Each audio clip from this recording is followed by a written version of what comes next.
No, so just as a follow up to what we were talking about earlier, we posted some information on YouTube about what's going on today. So I come from the world of defense in my practice. I let my clients be the offense. So our trains meet. My job is to be, let me be the a-hole, if you will, of your business. I'm a good say no guy. I'm a fierce negotiator. If you're on our side or my client's side, then we're here to help with asset protection, which is what this is all about. So let's take that one step further. There's a gentleman who goes by the handle of Meet Kevin who has some very interesting content. So good job, Mr. Kevin. I appreciate what you're doing to educate.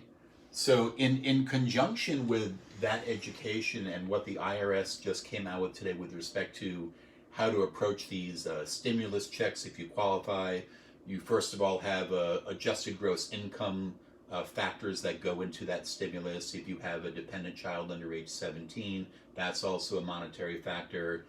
If your gross income is too high in 18 but lower in 19, you probably want to get that 2019 return in, so they factor the 19 information.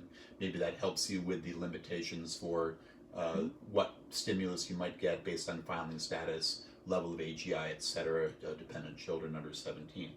So taking that one step further, I think one of the biggest focuses of, because I come from, I take safety and security very seriously in my business. Obviously, you've got a lot of social security numbers running around, you've got bank information running around. So, as I said before, I look at opportunity. I'm not going to be one of those guys to say, well, okay, the IRS is looking for ways to get stimulus checks to taxpayers who deserve them based upon these new criteria. I totally get it. But what's happening is the IRS is basically saying that the speed of which you are going to get that stimulus depends on a couple things. The first thing it depends upon is if you got a refund, or sorry, if you have an overpayment on your 18 or 19 return and you desire to have that overpayment refunded to you and not applied to another year or the next year, and you posted your ABA routing number and your checking account information on your file tax return, then you in effect would give the IRS authority to directly deposit, if you will, your refund into your bank account. It's a fiduciary choice that you make, and it's their fiduciary choice to follow through. Knock on wood, let's hope they follow through. Now my defense comes in. So let's say you either owed money, had balances due in either 18 or 19, or you wanted to get a check back. In other words, you did not want a direct deposit into your bank account. That's also fine.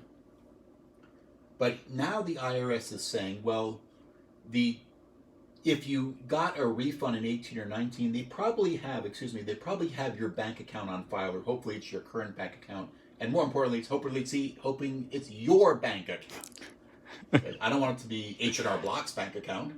I'm not knocking H&R Block. I want it to be your bank account.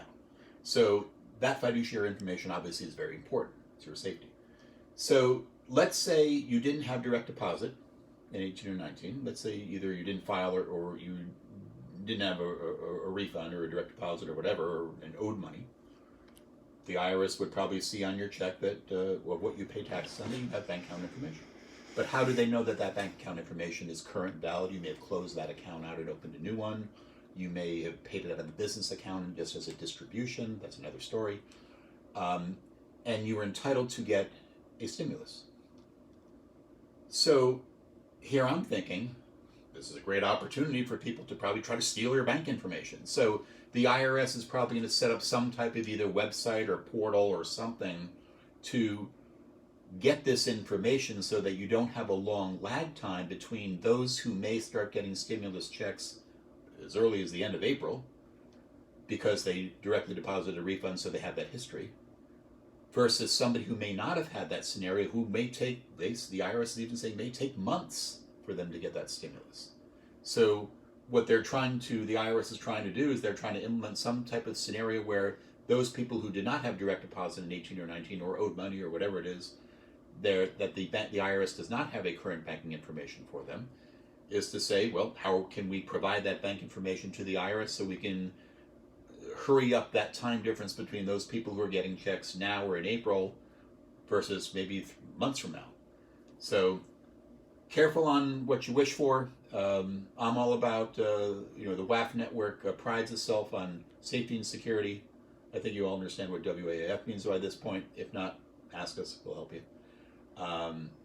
But we're out for safety, security, anxiety reduction, solutions provided. That's what we're all about. That's our brand. We take it seriously. We just don't want people to go and just voluntarily run out and give out their banking information, their ABA routing number and account number out, and it gets in the wrong hands. That's all we're getting at. Again, you heard it first here, Friday, April 10th, 7th day of the recession on the WAF network.